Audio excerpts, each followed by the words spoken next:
ডাকসু নির্বাচনে মনোনয়নপত্র জমা দেওয়ার শেষ দিনে উৎসব মুখর পরিবেশে মনোনয়নপত্র জমা দিয়েছেন প্রার্থীরা।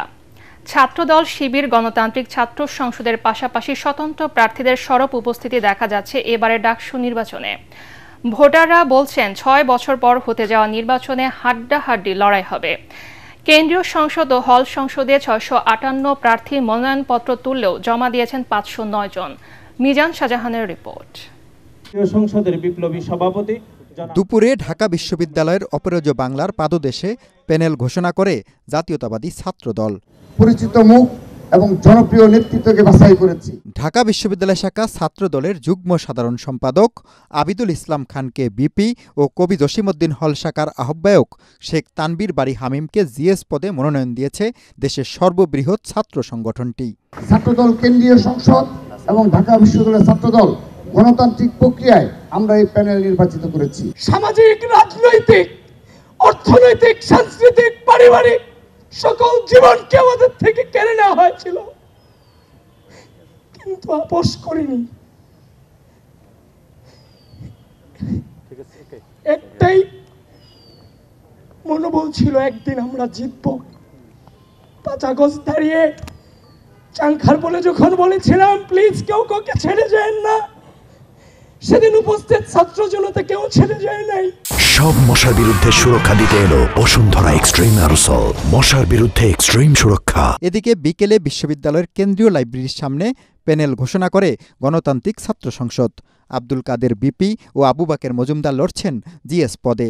অনেকে এখানে দেখানো হয় যে ঢাকা বিশ্ববিদ্যালয়ে জায়গা নাই, এই নাই, সেই নাই, টাকা নাই, কিন্তু আমরা মনে করছি এগুলো সব হচ্ছে রাজনৈতিক কৌশল এবং এই বিশ্ববিদ্যালয়ের শিক্ষার্থীদেরকে জিম্মি রেখে তাদেরকে কিভাবে তাদের মাধ্যমে আরেকটা ফ্যাসিবাদী সিস্টেম কায়েম করা যায় সেই কৌশল।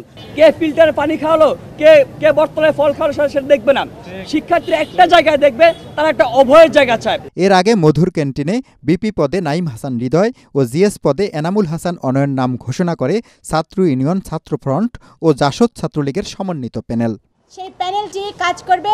এর পরবর্তী তবে জুলাই আন্দোলনে আহত সানজিদা আহমেদ তন্নির প্রতি শ্রদ্ধা জানিয়ে গবেষণা ও প্রকাশনা সম্পাদক পদে প্রার্থী দেয়নি ছাত্রদল, গণতান্ত্রিক ছাত্র সংসদ এবং ছাত্র ইউনিয়ন, ছাত্র ফ্রন্ট ও জাসদ ছাত্রলীগের সমন্বিত প্যানেল। এই পদে শিবিরের প্রার্থী দলটির বিশ্ববিদ্যালয় শাখার দপ্তর সম্পাদক সাজ্জাদ হোসাইন খান। বিপি পদে আলোচনায় আছেন ছাত্রদলের আবিদুল ইসলাম খান, ছাত্র শিবিরের সাদিক কায়েম, গণতান্ত্রিক ছাত্র সংসদের আব্দুল কাদের, স্বতন্ত্র প্রার্থী বৈষম্য বিরোধী ছাত্র আন্দোলনের সাবেক মুখপাত্র উমামা ফাতেমা, এনসিপির বহিষ্কৃত নেতা মাহিন সরকার ও ছাত্র অধিকার পরিষদের বিন ইয়ামিন মোল্লা। তাদের মধ্যে কে নির্বাচিত হবেন তা দেখার জন্য অপেক্ষা করতে হবে ৯ সেপ্টেম্বর পর্যন্ত। ১৯২১ সালে প্রতিষ্ঠিত ঢাকা বিশ্ববিদ্যালয় দেশের সকল গণতান্ত্রিক আন্দোলনের উজ্জ্বল সাক্ষী। ১৯৭১ সালের মহান মুক্তিযুদ্ধ, ৯০ স্বৈরাচার বিরোধী আন্দোলন থেকে শুরু করে সকল গণতান্ত্রিক আন্দোলনে মূল ভূমিকা রেখেছে ডাকসু। আবারও সচল হতে যাচ্ছে সেই অচল ডাকসু। এই ডাকসুর কাছে ভোটারদের প্রত্যাশা, যারা নির্বাচিত হবেন তারা কোনো দলের ক্রিয়ানক হিসাবে কাজ করবেন না, তারা কাজ করবেন সাধারণ শিক্ষার্থীদের স্বার্থ নিয়ে।